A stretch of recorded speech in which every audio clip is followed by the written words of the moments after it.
We would like to invite everyone to put themselves in the holy presence of the Lord as we pray.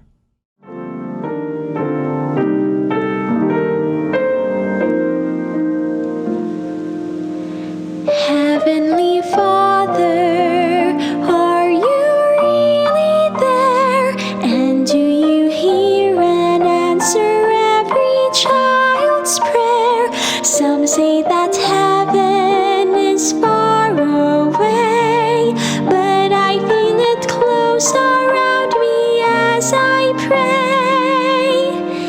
Heavenly Father, I remember now something that Jesus told disciples long ago. Suffer the children to come to me. Father, in prayer I'm coming now to thee.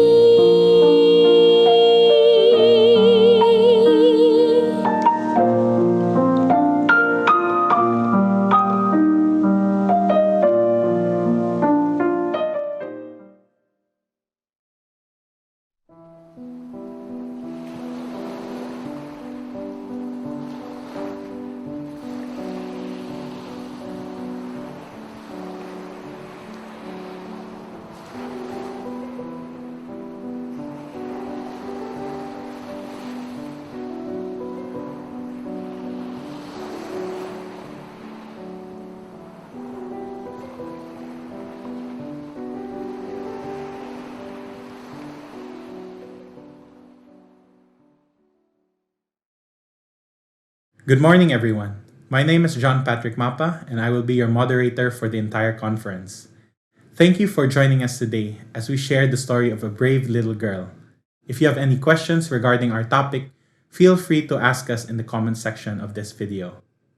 Please note that this presentation is for educational purposes only.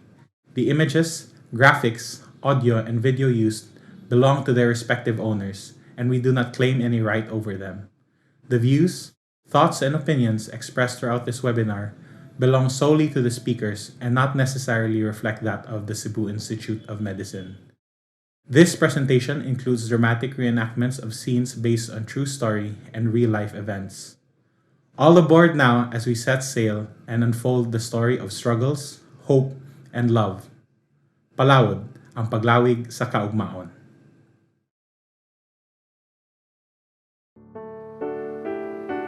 Life is a journey. This is something that we often hear as we navigate our way through its vast waters, its crests and troughs, the calm and the storm. We experience the wonder of adventure, the bitterness of defeat, and the joy of moving forward. It is a journey that we often take for granted, but ultimately cherish. This is a story of baby Stella, a 10-month-old baby on the cusp of her journey into uncharted waters. The winds are strong, the ocean's ruthless, but these currents will carry us over the horizon. Palawod, to go out into the deep sea, the pursuit of a brighter tomorrow.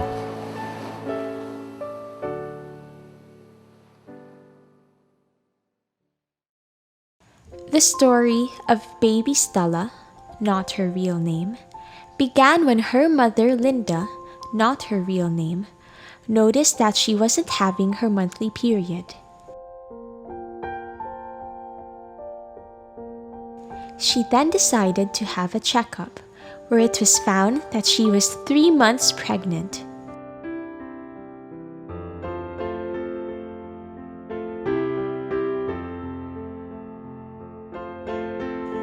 She underwent an OB ultrasound and a series of other tests, such as CBC, HIV, urinalysis, and fasting blood sugar, all with unremarkable and normal results.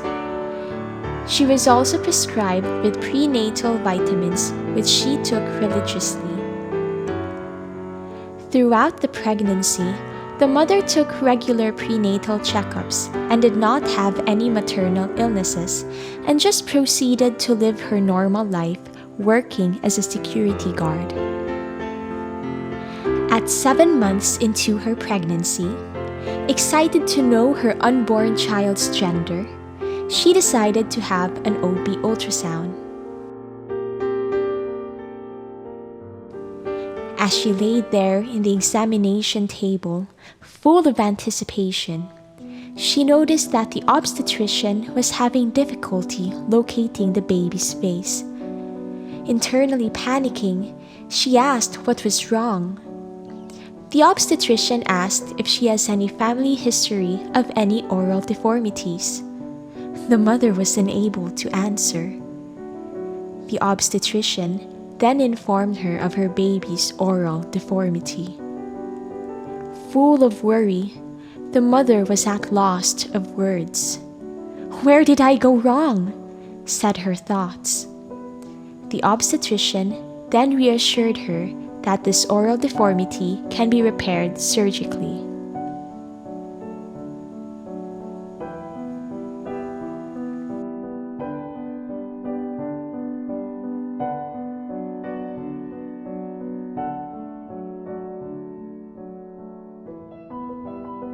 In the remaining weeks of her pregnancy, she found out that they actually have a family history of this oral deformity.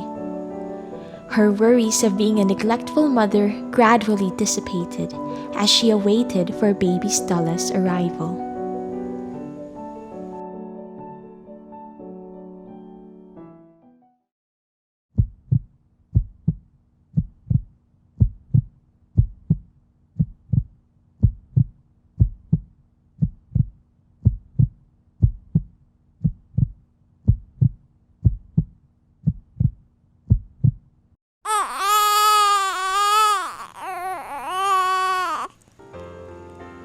The much-awaited day arrived with the birth of a very healthy girl, except for her oral deformity, a complete unilateral cleft lip and palate. As days went by, the family was able to learn and adjust as baby Stella thrived to survive. Stella was raised as a normal child, albeit with a few adjustments.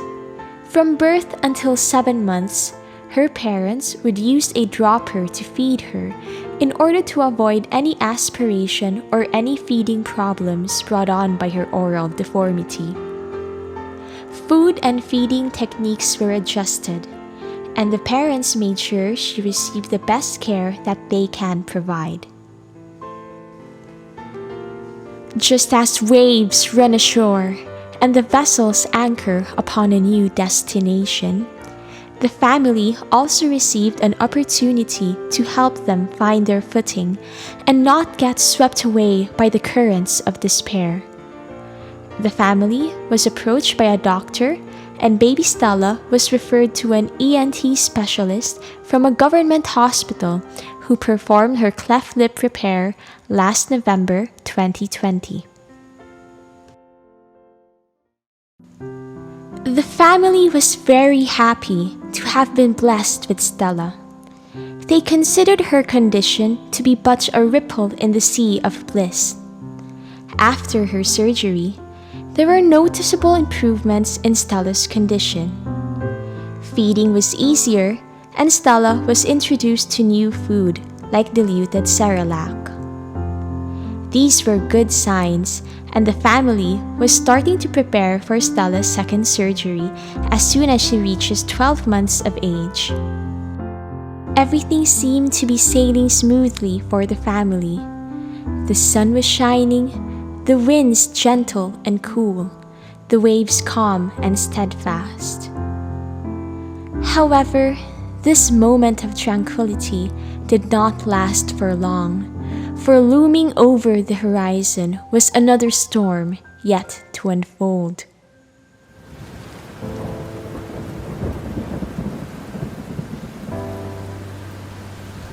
As Stella was starting to grow, her parents noticed that she was growing differently compared to their eldest child and to other children in the neighborhood. At age 6 months, baby Stella still couldn't raise her head, and when never positioned to sit, she could not support her own body. She could not crawl on her own, as if her body was a burden too heavy to bear. She could not stand, as her legs and feet would crumble like ruins every moment she would try. The babbling of infants that are like music to every parent's ears did not resound from her lips, and she was silent like the night.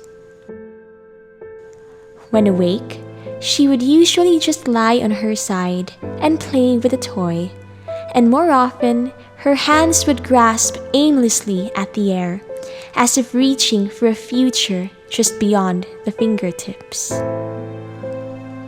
This worried and terrified Linda.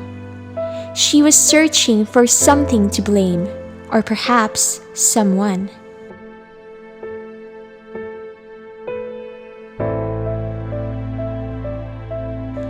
Her fears grew stronger as she did not know what to do or who to call for help. Like a ship unanchored and adrift in the heart of the ocean, so were Stella's parents.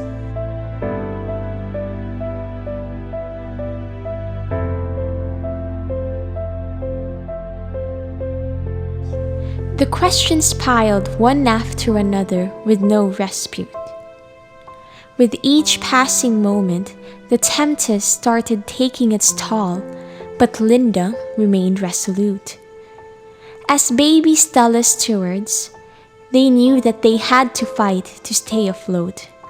For if they willingly give in and resign to themselves to the wind and the waves, then all hope for a brighter future would be lost. For if not now, then when? And if not them, then who? Linda sought consultation for baby Stella. She was then advised by doctors to have baby Stella undergo various tests and examinations to screen her for other conditions.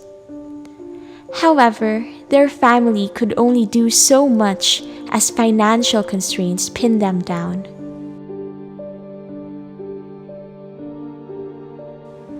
How would they be able to weather the storm?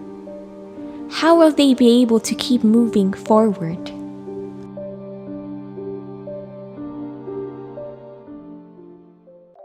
Parents generally worry about their children, most especially during their growing years. Like Linda, they wonder, is my child developing properly? And how do I know if my child is developmentally delayed? At this juncture, let's discuss the topic of developmental disability. Baby Stella is now 10 months old. Let's find out if her level of development is at par for her age. We will now discuss developmental disabilities. A child's growth and development is a continuous process. But aren't growth and development the same? Are they? Actually, growth and development are separate entities. Whereas growth only refers to an increase in the size of the child, development refers to the ability of the child to do more complex things as he or she gets older. Developmental disabilities are a group of conditions where there is an impairment in physical, learning, language, or behavioral areas. They often start during the early developmental period and lasts throughout the person's lifetime. Developmental delays are found in all racial, ethnic, and socio-economic groups. In fact, developmental and behavioral problems are the third most common category of problems in pediatrics, next to acute infections and trauma. 1 in 6 children of ages between 3 and 7 were diagnosed with developmental disability last 2008. So what causes developmental delays or disabilities? So there is not one cause for delays in development. Laing-laing gid ang causes ana. Okay, so the most common cause would be genetic or hereditary conditions or kanang mga kaliwat or kanang may mga syndrome. So the most common is Down syndrome. So I'm sure basig sa mga parents familiar ta aning Down syndrome na makailara ta sa ilaha basig pili ta doctors. The second one would be metabolic disorder. So usually na any problems sa dugo. But most of these are usually screened. The most common ones are screened sa newborn screening, especially the expanded newborn screening test. Tapos, ang usapod na possible cause would be trauma sa brain. So, pwedeng kanang physical trauma or usay kanang sige mag-uyog-uyog sa inyong baby, pwede siya magka-shaken baby syndrome, and it can cause injuries sa brain and affect the development. Another cause for developmental delays pod kay neglect, kanang pinasagdan, wala kay giatiman. Makakita gyud ni og mga cases na ingon ani na delayed gyud kay ang development sa bata tungod ani. Sometimes ang mga psychological trauma can also cause this. Other causes of delays include kana mga exposure sa mga toxic substances or kana mga mama na sigig inom og alcohol when they were pregnant, or possible pud ng mga lead poisoning. Sometimes pwede po siya ma-cause by very serious infections na especially kanang during the period of critical brain development, which is 0 to 5 years. Kung may mga serious infections, labi na sa utok, maka-affect na siya sa brain development. So those are the most common causes of developmental delays. Developmental surveillance is done at every visit to the pediatrician. The goal of the surveillance is to assess the child if he or she is developing normally as expected of his or her age. If not, early identification of developmental delay is needed for diagnosis of the underlying cause and its management. So this informal assessment is done by measuring and plotting growth parameters using WHO charts, comparing the milestones to that expected of the child, carefully looking out for delays or loss of skills, and performing neurological examination to identify organic causes, if any. So for the patient, pertinent PE findings include the following: weight of 7.4 kilograms with a z-score of less than -1, interpreted as normal; length of 66 cm with a z-score of less than -2, interpreted as stunted; and a head circumference of 39 cm with a z-score of less than -3, interpreted as microcephalic. In addition to microcephaly, the patient also has plagiocephaly. For the eyes, the patient has hypothalarism with horizontal nystagmus and intermittent esotropia. Inspection of the nose revealed a flat nasal bridge. For the mouth, there was a 1 cm chyloplasty scar on the superior border of the lip, slightly left from the midline, with a complete cleft palate. The palate was also described to be high-arched. For the neurologic exam, there was a full horizontal extraocular muscle movements and limited upward gaze.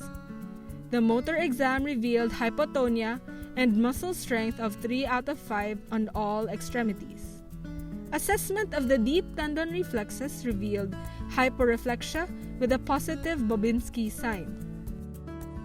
Primitive reflexes were all unremarkable except for a positive plantar grasp reflex. Developmental milestones are a set of functional skills or age-specific tasks that most children can do at a certain age range. Although these milestones are age-specific, the actual age when a normally developing child reaches that milestone can vary quite a bit, as every child develops uniquely. Normal developmental milestones are categorized into 5 general domains of development. They are gross motor skills, fine motor skills, language skills, cognitive skills, and social skills. When a child develops in the usual sequence but at a slower rate, he or she is said to have a delay in development. Delays can occur in just a single domain or across all 5 domains of development. To identify children with developmental delays, a developmental quotient is used. This is calculated using the formula shown: functional age over chronological age multiplied by 100. A developmental quotient of more than or equal to 85% is considered normal, while children with a quotient of less than or equal to 70% is considered to have severe delay and requires referral to a developmental pediatrician. Baby Stella's developmental milestones are the following. First, for gross motor skills, able to hold head steady at 7 months, brings hands together at the midline at 8 months, and turns from back to side at 7 months. Sitting without support is not yet achieved. For fine motor skills, baby Stella was able to reach, grasp objects, and perform a thumb finger grasp at 9 months. For communication and language skills, she's able to smile in responsive face and voice at 6 months and coos in 8 months. The following are not yet achieved. A monosyllabic babble, following one-step commands with and without gestures, and speaking mama or papa. The presence or absence of certain behaviors can indicate a potential developmental disorder which requires prompt referral to a pediatrician. These indicators are called red flags, and every parent must watch out for them. Positive indicators are those whose presence warrants further evaluation. Examples are loss of skill at any age, visual impairment, hearing loss at any age, no speech by 18 months of age, and persistent toe walking. On the other hand, negative indicators are those activities a child should have been able to do but isn't able to. These include inability to hold an object in hand by 5 months, reach for objects by 6 months, sit unsupported by 12 months, walk by 18 months for boys or by 2 years for girls, point to objects to share interest by 2 years, and run by 2.5 years. If your child exhibits these indicators, bring them to your pediatrician for an evaluation of your child's development. There are different red flags for every age group.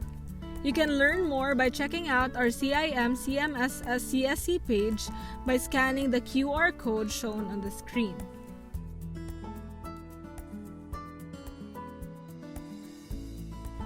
Alarmingly, our patient presented with the following, which are considered to be red flags for her age. So a lot of patients would ask, how can I track my child's developmental milestones? For developmental milestones, it's good that parents are acquainted with what is expected at different points in time sa child's development. You can easily find developmental milestones trackers online. One that we often use is the CDC Developmental Milestones Tracker. And it's also good to always go to your pediatrician. So you can also ask if you have concerns, you can raise your concerns to them so that you can be referred accordingly. What should I do if my child's development doesn't follow the milestones? And my suggestion to parents, kung naa may mga concerns, ayaw lang ibaliwala. Na mo hope lang ka na unta mo develop ra ni. Kung naa kay concerns, maayo mangutanan na kadayon sa doktor and magpa-check up mo dayon. Kay important kaayo sa amua ang early intervention. So, masayo ta makasugod og mga treatments, mas nindot po ang outcome sa baby. So, usually, ang early intervention, it's defined as intervention during the first 3 to 5 years of life kay nindot pa kaayo ang brain ani kay dali ra kay ni siya makakaton. So ayaw na paghuwat, kung nanamoy duda, magpa-check up na ta. Although developmental surveillance is done at every pediatrician visit, this is not standardized. Hence, more standardized tools are used in patients with suspected developmental delays. This process is called developmental screening. The primary goal of developmental screening is to identify children who might require further diagnostic assessment to diagnose a developmental disorder. And was mentioned, these are much more standardized than developmental surveillance. The American Academy of Pediatrics, or the AAP, recommends developmental and behavioral screening for all children during regular well-child visits at 9, 18, and 30 months. They are of 2 types of developmental screening: general screening tests and targeted screening tests. General developmental screening screens children for developmental delays across all 5 domains of development. For children less than 6 years old, ages and stages questionnaires and parents' evaluation of developmental status are most commonly used. The latter is a simple 10-item questionnaire that is filled out by parents before consultation.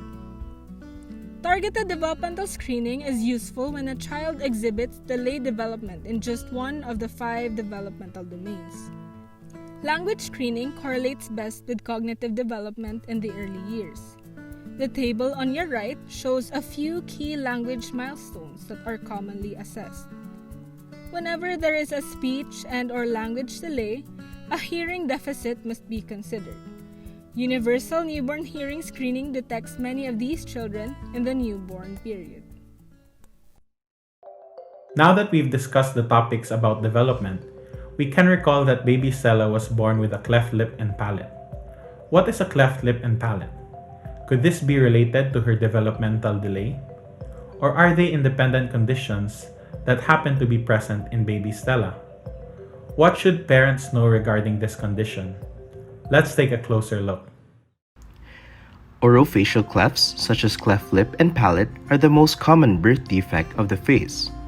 The incidence of cleft lip with or without palate is around 1 in 750 births.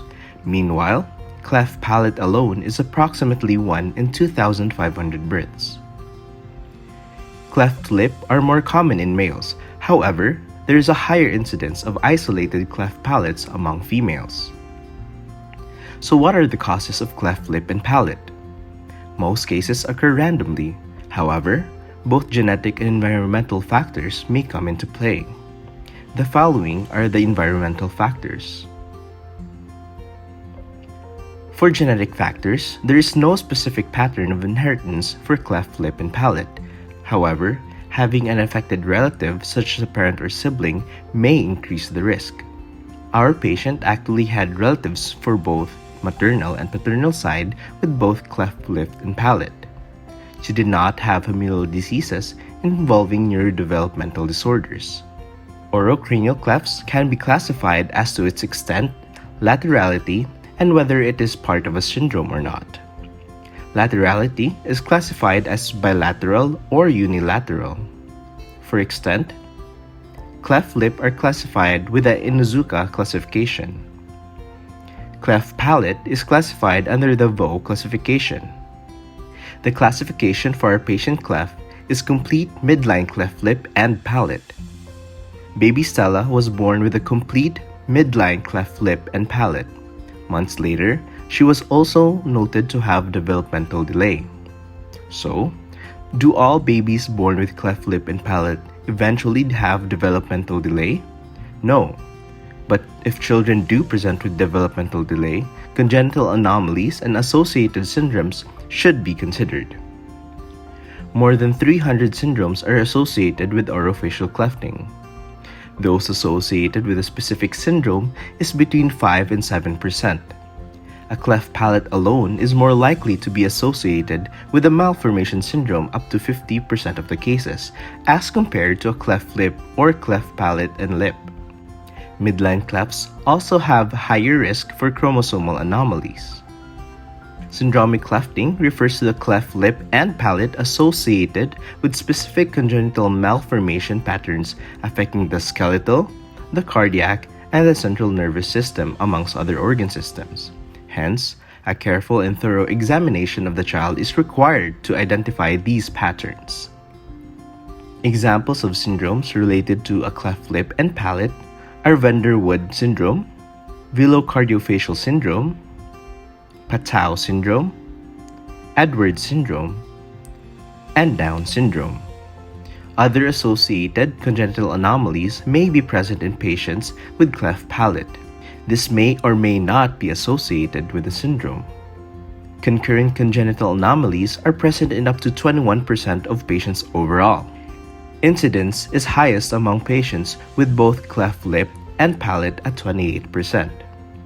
Those with bilateral clefting and midline clefting have a higher risk associated with anomalies. Common malformations include malformations of the limbs and vertebral column, heart defects, and CNS involvement. Our patient presented with developmental delays and so will need workup to check if she has neural congenital anomalies and whether it is syndromic or not. Most orofacial clefts are diagnosed at birth on physical examination. Only 25% are diagnosed antenatally. Genetic testing is indicated when there are findings of dysmorphic features accompanied with developmental disorders, congenital anomalies, and other suspicious findings. It is used to rule out chromosomal and syndromic diagnosis, and it also helps in determining the risk and proper genetic counseling for the parents. Genetic testing may be indicated for our patient as she presents with both dysmorphic features and developmental disorders. There are a lot of problems that comes with clefts such as feeding, airway obstruction, dentition, speech, and hearing loss. Kana siya, for one thing, kung dili matambalan ang bungi, no? Daghan kayo complication. In the early stage of life, pwede, or even later, pwedeng aspiration. So when you have aspiration, ka na bang masitipan, pwedeng makasud ang pagkaon sa baga, pwedeng mag-pneumonia, it can be very serious. Another thing is, prone na siya nga mag-infection ang dunggan. Kung magbalik-balik ang infection sa dunggan, pwede sa in the later stage, magbuog na gyud. Okay, kanang buog, ang infection dili lang kay sa dunggan gid mismo, pati na mo kot-kot na sa bukog sa ilawom sa dunggan. Nya mo form na sila nga tug basura. Nya magkadako ang basura, kanang basura nga puro kagaw, mohilis man ang bukog sa dunggan, ang bukog sa luyo sa dunggan. So once mohilis na siya kanang bukog, pwedeng mulahos na infection padung sa utok. Gawa sana ma-affected po ang pangdungog sa pasyente. Kung ma-affected ang pandungog sa pasyente, especially kung early stage mo minus ang hearing, then musamot ang speech development sa pasyente, musamot ka hinay or muminus ang speech development. Because ang speech development, especially, is kana bang mimik na siya. What is just like a parrot. What we hear, we say it. But if we cannot hear it, we cannot say it, di ba? So common po na siya mag-sinusitis ang patient. Kaya na may abnormality sa opening sa sinuses, supposedly mo open na siya near sa ilong, pero kung nakay cleft palate, abnormal ang mga anatomy to. So pwede magproblema ka sa sipon, magproblema ka sa dunggan, and then magproblema sa pagtuon, pag-swallow. And then ang long-term effect is ang psychological status sa pasyente, pwede siya mag-inferior. He may have an inferior complex, no confidence, mauwaw matubang og tao, kana, a lot of things. Baby Stella was born with a cleft lip and palate. Later on, she was discovered to be developmentally delayed, with a possible neurologic abnormality. How can these conditions be managed? And where do these conditions meet in terms of intervention? What can parents expect to encounter down the road? Let's discuss these topics further. Children with craniofacial anomalies are not only handled by a single physician, but rather by a whole team of specialists in order to address the different problems. The definitive management of cleft is surgical repair. Surgical closure is necessary to allow for normal feeding, facilitate normal speech, minimize complications such as hearing loss, and achieve normal appearance. There are various factors that affect the timing of surgery, such as the weight, weeks of age, and condition of the baby. However, chyloplasty or cleft lip repair can be scheduled as early as 2 to 3 months. Palatoplasty or the repair of the palate can be scheduled around 9 to 12 months of age, and most surgeons would recommend up to 2 years of age or before the speech development. For baby Stella, she had cleft lip repair at 8 months of age. Our surgical repairs include rhinoplasty, surgical intervention for velopharyngeal insufficiency, and tympanostomy. These are done to improve the patient's feeding, assist in speech development, and prevent recurrent ear infections and complications.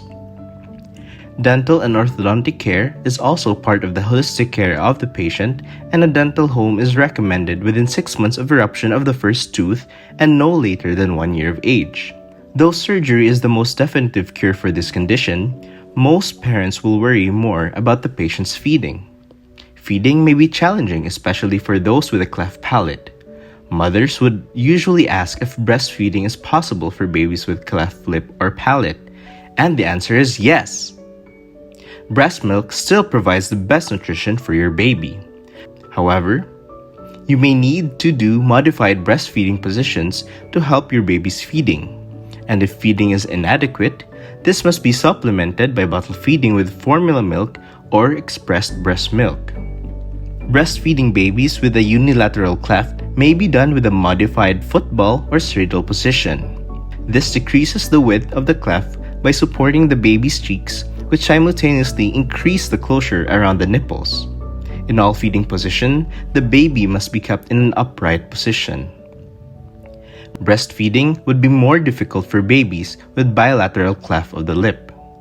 The dancer hand position is recommended. This technique helps the baby to press the nipple and areola between the gums for better suction.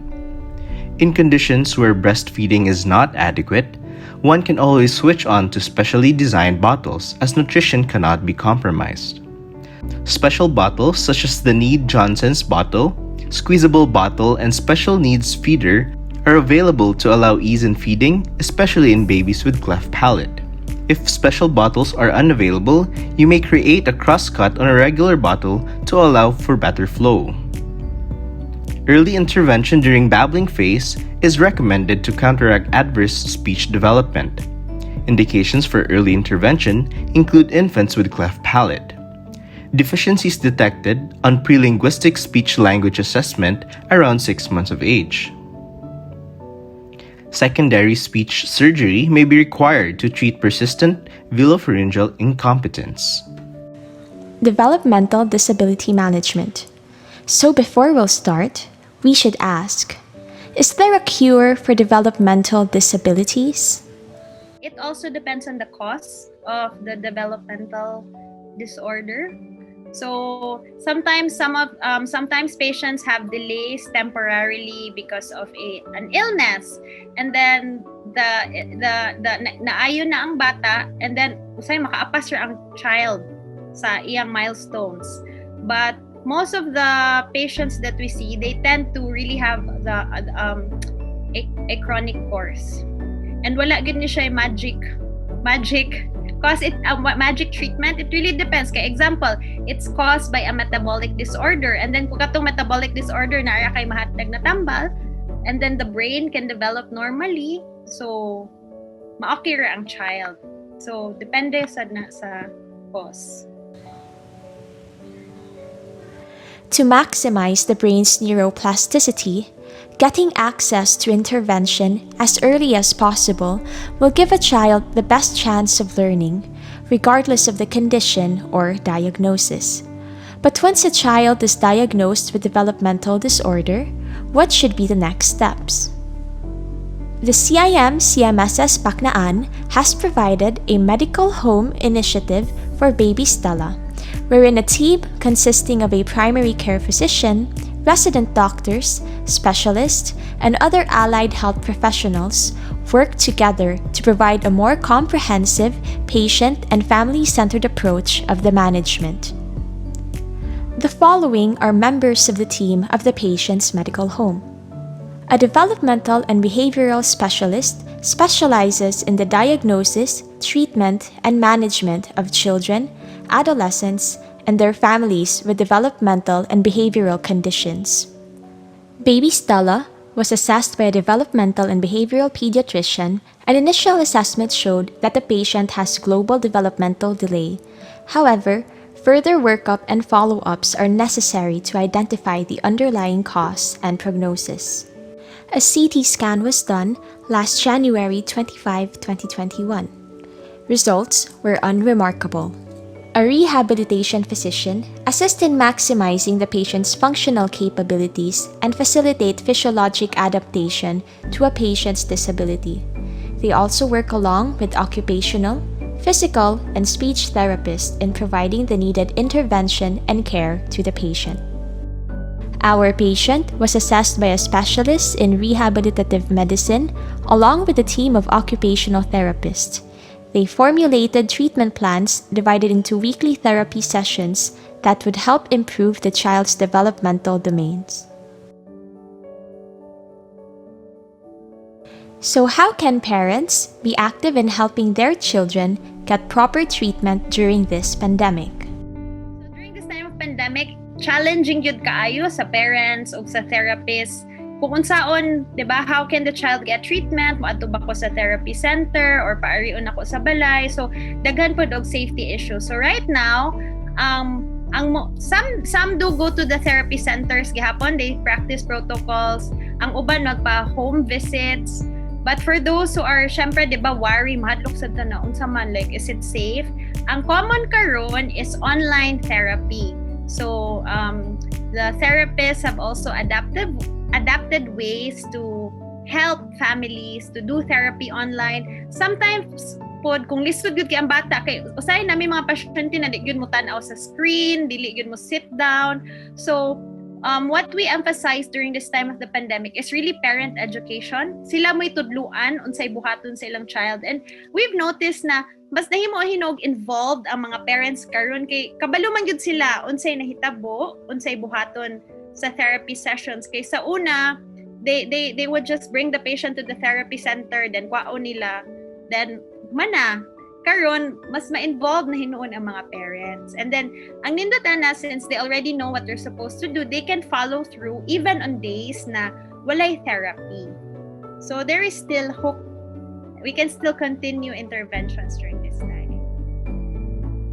Future plans for the patient includes a referral to a pediatric geneticist to assess and screen for presence of any genetic disorder that could be the cause of her developmental delay, a neurologist to assess if there are any underlying problems that may have caused the patient's condition, an ophthalmologist to assess the findings of horizontal nystagmus and intermittent esotropia. And a speech therapist is also strongly recommended in the near future to help with speech, language, memory, attention, eating, and swallowing. The test to be performed includes the chest X-ray to evaluate the heart and other possible midline structural deformities, and if warranted, further assessment of the heart can also be done through a 2D echocardiogram for better visualization. Lastly, an auditory brain response hearing test is done to assess the hearing capability of the patient, which may have hindered her language development, and assess for hearing loss, which is common among children with cleft lip and palate. Family-centered management. Patients with developmental delays greatly require support from the caregiver and family members for continuous care, which is why family management is necessary. The family will be counseled using the CEA method of counseling. This is a counseling technique that starts with 3 phases, namely catharsis, education, and action. In catharsis, the primary goal is to identify emotionally critical misperception.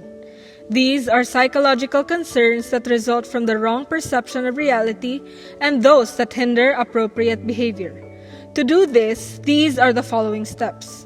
First, spend time to identify or define the problem. Second, identify hidden emotions that are vented. And third, explore barriers and enablers to successful therapy. Next is education with the goal to facilitate appropriate action by addressing emotional burden.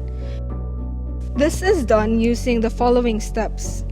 First is to correct misperceptions using latest scientific evidence available. It is important to take note of the level of education among family members so that we can ensure that the family can understand the patient condition upon discussion.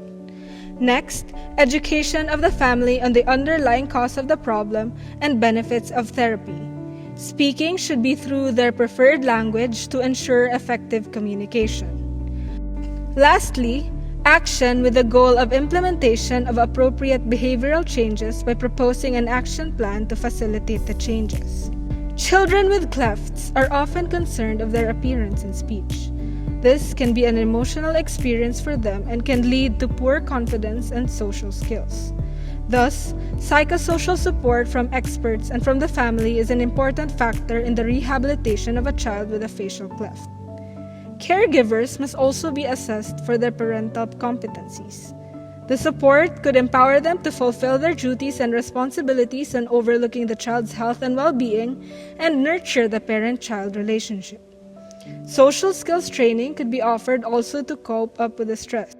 Also, to supplement the family's income, the senior clerks have organized multiple income-generating projects such as online raffle draws, e-sport tournaments, and a trivia game for a cause. Through these projects, the senior clerks were able to raise funds for baby Stella's medical expenses. Community-centered management. Now, we will be tackling community management. This includes not only national programs but also international non-profit NGOs.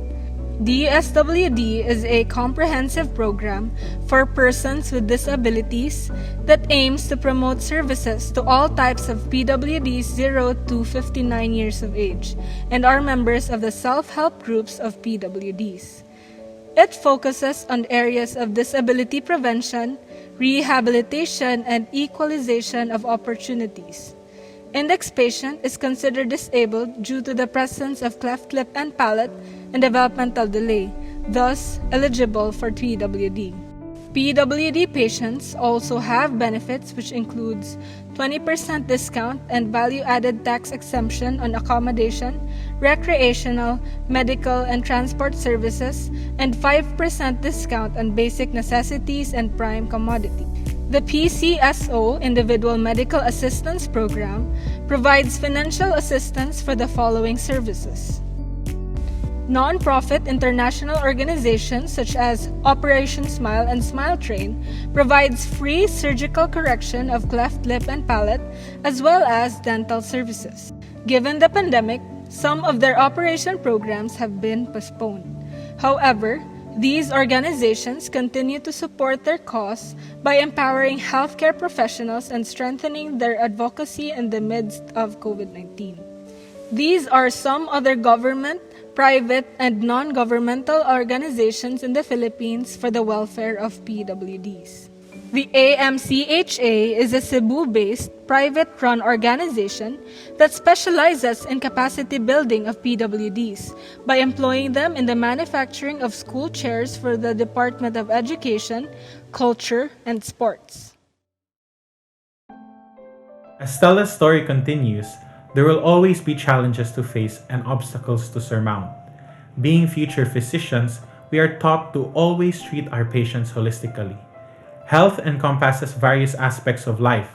Aside from Stella and her family, the community where she lives is also part of her story and of this incredible journey. We present to you the patient-centered, family-focused, and community-oriented approaches in the management of baby Stella.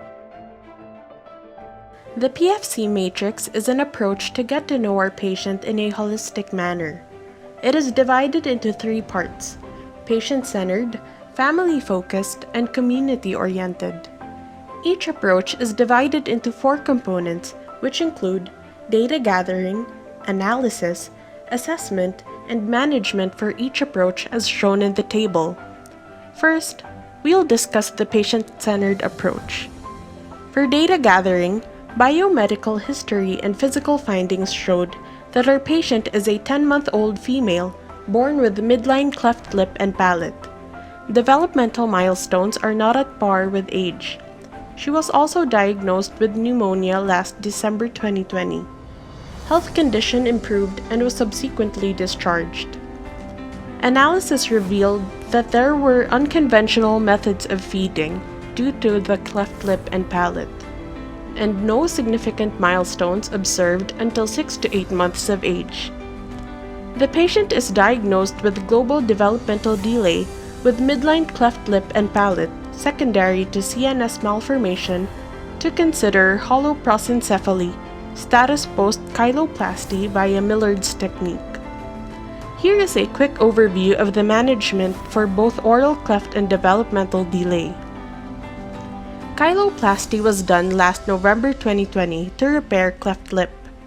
For cleft palate treatment, the parents were advised for the patient to undergo a palatoplasty within 12 to 18 months of age. Medical home initiative approach, also known as patient or family-centered medical home, was introduced.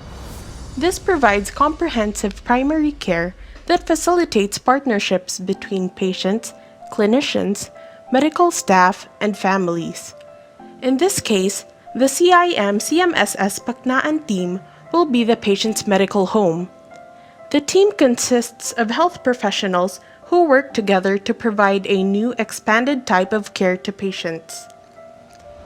Specifically, a developmental and behavioral pediatrician and rehabilitation specialist assessed the patient's developmental disability last January 25, 2021. After this initial assessment, follow-ups are necessary to monitor development. Furthermore, the patient's mother was counseled about therapy sessions to be conducted in the succeeding months by occupational and physical therapy interns.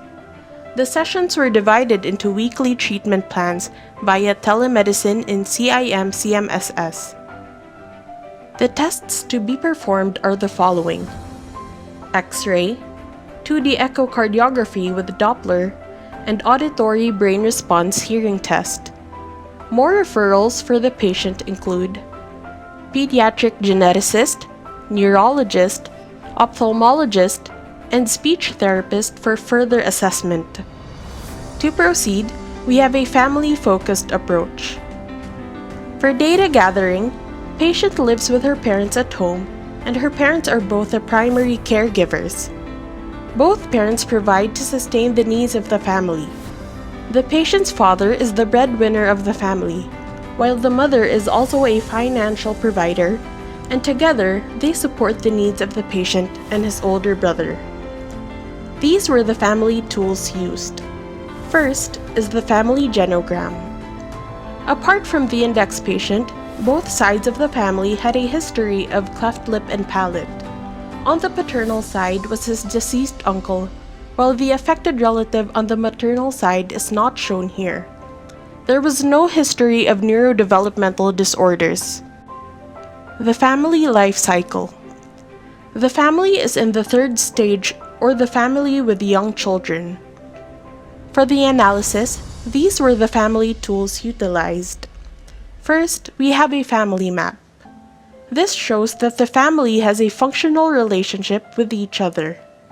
For APGAR 1, the parents of the patient both scored 8 and generally view the family as highly functional. Analysis shows that they were very satisfied with how their family bonds by talking about family matters, sharing problems, and expressing affection. The family is in the third stage of the family illness trajectory, major therapeutic efforts. Initially, the family had difficulty looking for medical help due to the pandemic. However, they are exerting efforts to find support towards assessment and management of the patient's condition. For the assessment, the family had a history of oral cleft, but none of any neurodevelopmental disorders. Family is assessed to be in disequilibrium. Now, we have this Milkstein cycle of family function.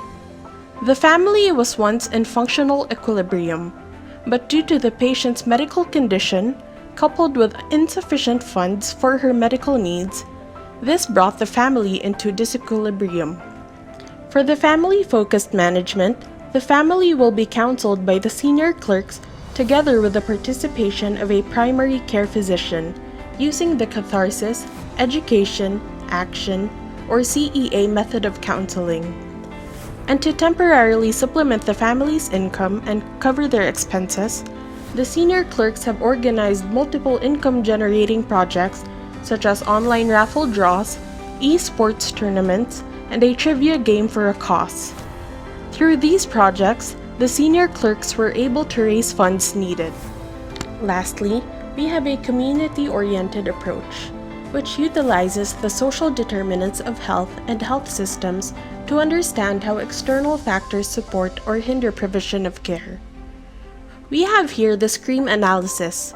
Social, culture, and religious aspects are under resources. The family doesn't experience any problems and discrimination from neighbors. Both the mother and father do not blame God for their problems. Thus, they put their trust in His plan.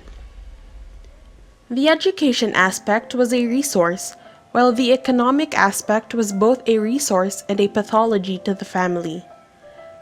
Medical aspects were both a resource and pathology to them. Shown here is the family's eco-map. The parents are PhilHealth members. In addition, the mother is a member of the Social Security Agency Cooperative.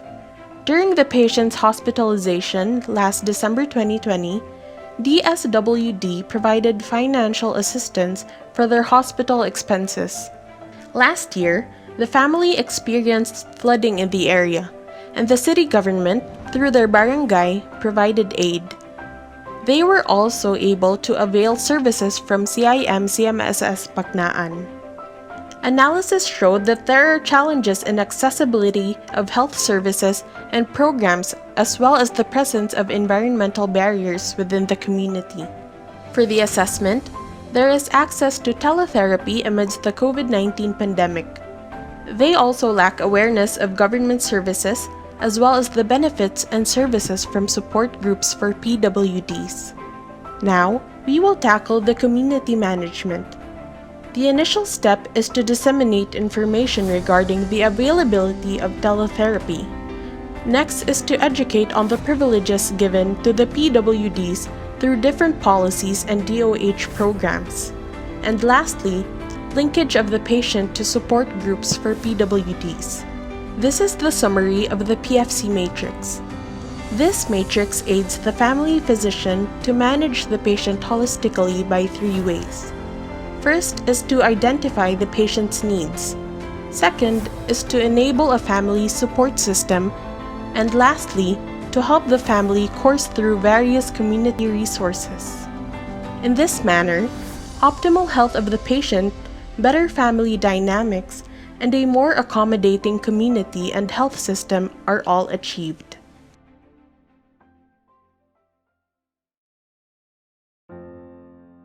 Life is a journey, and regardless of the numerous storms we may face or the rough seas we will encounter, it is an adventure unlike any other, the depths of which are unfathomable.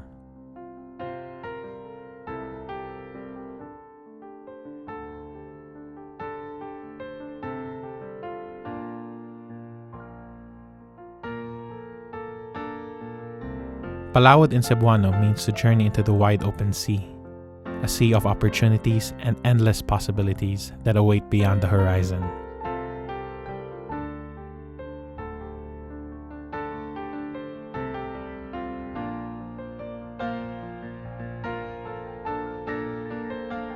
As baby Stella leaves the shallows to embark on her journey, her parents can rest assured knowing that the wind is in her sails, ready to steer her towards a bright and beautiful future. Palawod, ang Paglawig sa Kaugmaon.